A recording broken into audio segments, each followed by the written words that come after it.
दिल्ली में एक बहुत ही दुखद घटना हुई और आज हम इसकी कहानी को समझेंगे। लेकिन ये पड़ताल सिर्फ सुर्खियों तक नहीं रहेगी।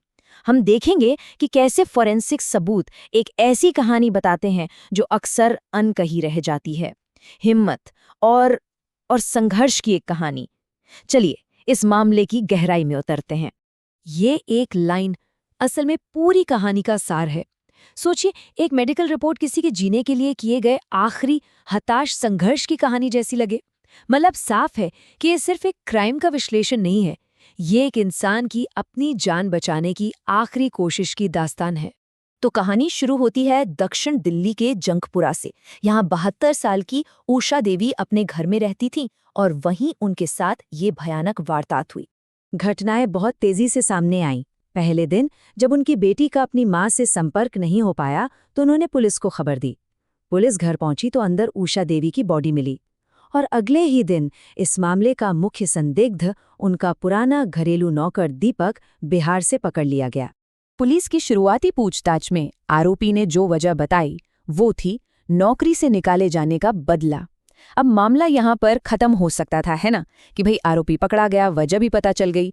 लेकिन असली कहानी तो अब शुरू होनी थी और यहीं से कहानी एक बहुत जरूरी मोड़ लेती है। पुलिस की जांच एक तरफ, लेकिन अब फोकस उस कहानी पर है जो पीड़िता का शरीर खुद बता रहा था। उनके जख्म, वो क्या कह रहे थे, उन आखिरी पलों में सच में क्या हुआ था। देखिए, जब कोई गवाह नहीं होता ना, तब विज्ञान गवाही देता है। और इस केस में ऑटोप्सी रिपोर्ट ही वो चाबी थी जो उस पूरी कहानी को खोल सकती थी, जिसे बताने के लिए पीड़िता अब इस दुनिया में नहीं थी। आगे बढ़ने से पहले एक फोरेंसिक टर्म को समझना जरूरी है, डिफेंसिव वुंड्स। जैसा कि नाम से ही जाहिर है, ये वो चोटें होती हैं जो दिखाती हैं कि पीड़ित ने हमलावर से खुद को बचाने की कोशिश की थी, उसका मुकाबला किया था। और उषा देवी के मामले में ये सबूत बिल्कुल साफ थे। जैसा कि हम यहाँ देख सकते हैं, उनके हाथों पर, उनकी कलाइयों पर कई चोटें थीं। इससे पता चलता है कि उन्होंने हमलावर को रोकने की भरपूर कोशिश की थी। वो सिर्फ एक लाचार पीड़ित नहीं थीं, वो एक फाइटर थीं। तो मतलब इन चोटों से जो नतीजा निकलता है वो एकदम क्लियर है। उन्होंने हिम्मत नहीं हारी थी, उन्होंने आखिरी दम तक संघर्ष किया था। चलिए अब ऑटोप्सी की कुछ और परेशान करने वाली डिटेल्स देखते हैं, जो उस संघर्ष की पूरी तस्वीर हमारे सामने रखती हैं। ये सुनना थोड़ा मुश्किल हो सकता है, लेकिन उनकी लड़ाई को समझने के लिए ये जानना भी जरूरी है। स्क्रीन पर ये नंबर देखिए, 24 से ज्यादा। ये सिर्फ एक गिनती नहीं है, ये उस हमले की क्रूरता, उसकी भयावहता को दिखाता है। ये किसी पागलपन भरे हमले का संकेत है।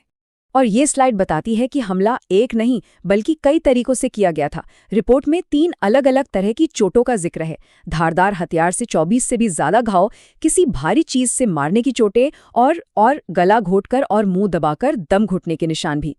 तो रिपोर्ट का जो आखिरी नतीजा था वो ये कि मौत किसी एक चोट से नहीं हुई, बल्कि इन तीनों भयानक हमलों के मिले जुले असर से हुई। ये उस बेइंतहा हिंसा को दिखाता है जिसका उन्होंने सामना किया था। तो आखिर में ये सब हमें बताता क्या है?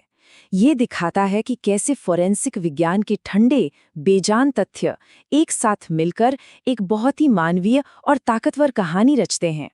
ये कहानी सिर्फ चोटों की एक लिस्ट बनकर नहीं रह जाती, ये रिपोर्ट एक गवाही बन जाती है, एक महिला के जुझारूपन की, उनकी हिम्मत की गवाही, जिसने अपनी जिंदगी के लिए अंत तक लड़ाई लड़ी।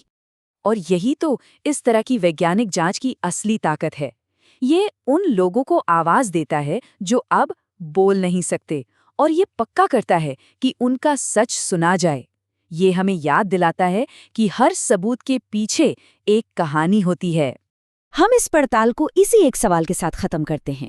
उषा देवी की कहानी हमें सिर्फ एक अपराध की क्रूरता नहीं दिखाती, बल्कि ये हमें उस अदम्य मानवीय भावना के बारे में सोचने पर मजबूर करती है, जो सबसे मुश्किल और भयानक हालात में भी लड़ने की हिम्मत रखती है।